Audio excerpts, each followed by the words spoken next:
Good morning. It's Wednesday and we are glad to have you back with us again. I want to take you to Matthew chapter 14 today and give you the story of Jesus with his disciples along the Sea of Galilee.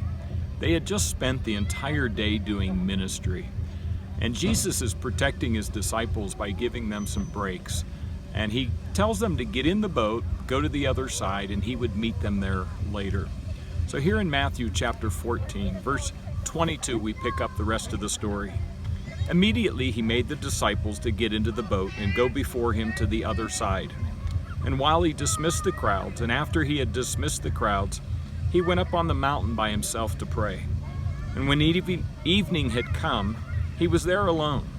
But the boat was by this time a long ways away from the land, and beaten by the waves, and the wind was against them. And in the fourth watch of the night, he came to them walking on the water.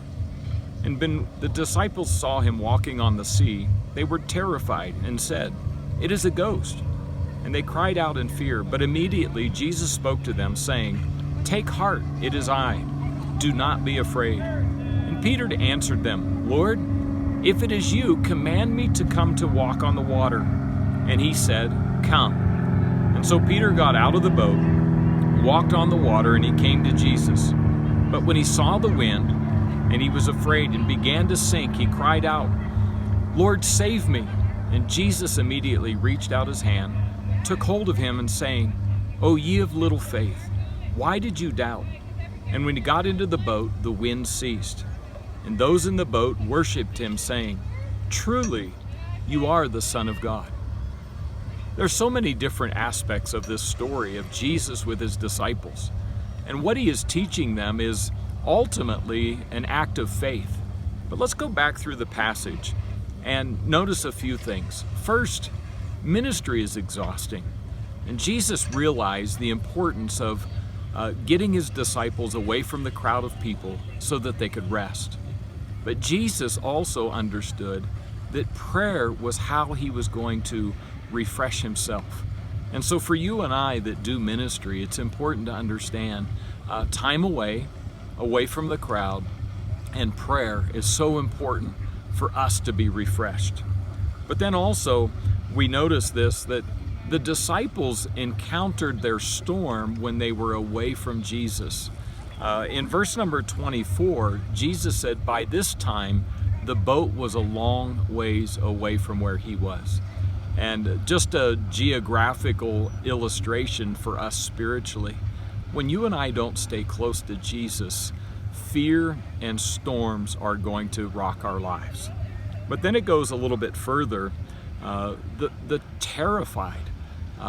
This isn't just a moment of anxiety, but they were scared to death. They were terrified because what they saw was Jesus, but what they perceived was something else. And I think a lot of times for us, we understand that what we perceive in our minds is not reality, and sometimes what God is up to and what he is doing actually scares us. But the importance of all that what was being taken place and being said was Jesus invited Peter to come to him in the midst of the storm. And we've talked about this for the last 8 months, the tragedies and triumphs of storms and difficulties and anxieties that we're facing, and more to come in our lives. But there's always an open invitation to Jesus to come. And so when you understand the significance of your storm, realize that Jesus is reaching out his hand saying, "Come to me." And the problem with Peter in this story, of course, was he took his eyes off Jesus, he looked at the storm, and he began to sink. And you and I will sink when we take our eyes off Jesus. And so today, as I encourage you, look to Jesus, see what Jesus said. "O ye of little faith, keep your eyes on me. I have an invitation to you to come to me even in your storm," and Jesus will take you by his hand. And notice what the last part of the story was. When the winds and the storm ceased, they worshiped him. The ultimate act of everything that you and I do is worshiping him, because we know that he is master of all and control of our lives. Have a great day.